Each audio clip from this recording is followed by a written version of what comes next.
জুবিন গাৰ্গজনৰ আজিৰ জুবিন গাৰ্গজনৰ মাজত পাৰ্থক্য কি?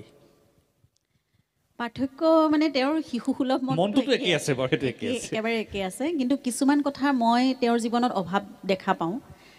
তেতিয়া যেতিয়া লগ পাইছিলোঁ ময়ো সৰু আছিলোঁ, আৰু সেইখিনি সময়ত আমি কেনেকৈ মানে এটা গীত শুনো বা এখন চিনেমা চাওঁ বা এখন কিতাপ পঢ়াৰ পিছত আমাৰ মানে বিশ্লেষণ কেনেকুৱা হয় বা আমাৰ দৃষ্টিভংগী, আমাৰ মনেৰে পৰ্যালোচনা কেনেকুৱা হয়, সেইটোতকৈ তেওঁলোকৰ যিটো গ্ৰুপ আছিলে, যিটো আড্ডা হয় তেওঁলোকৰ, খুব সৃষ্টিশীল আড্ডা।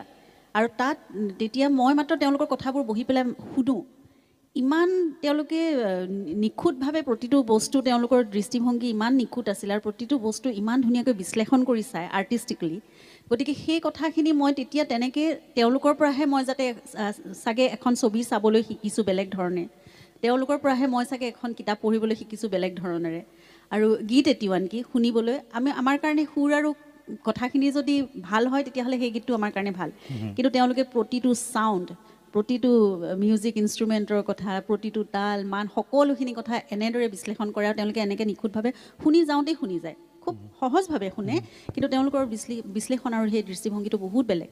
গতিকে সেই সময়ত যিবোৰ সৃষ্টিমূলক আড্ডা তেওঁলোকৰ হৈছিলে আৰু যিখিনি লগ আছিলে, সেই মানুহখিনিৰ অভাৱ মই আজি তেওঁৰ জীৱনত মই অনুভৱ কৰোঁ কেতিয়াবা, হয়তো তেওঁ নিজেও কৰে।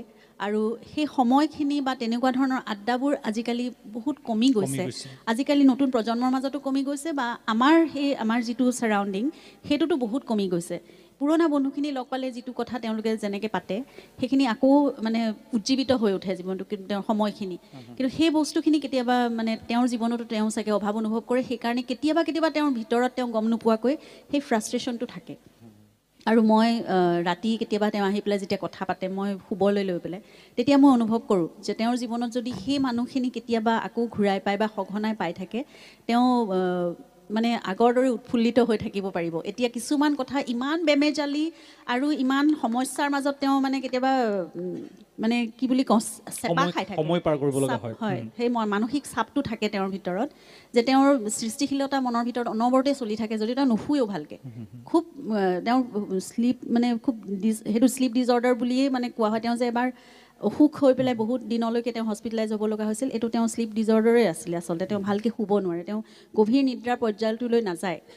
গতিকে মই কেতিয়াবা কওঁ, তুমি মেডিটেশ্যন কৰা, বা সেই তোমাৰ বন্ধুবোৰক তুমি বিচাৰি মাতি আনা, কিবা এটা কৰোঁ, আমি ওলাই যাওঁ তেওঁলোকৰ কাষলৈ, যদি তেওঁলোকৰ সময় নাই। আজিকালি সকলো ব্যস্ত নিজৰ জীৱনত। তেনেকুৱা সময়বোৰ যদি আমি আকৌ অকণমান সময়ৰ কাৰণে মাজে মাজে ঘূৰাই পাওঁ।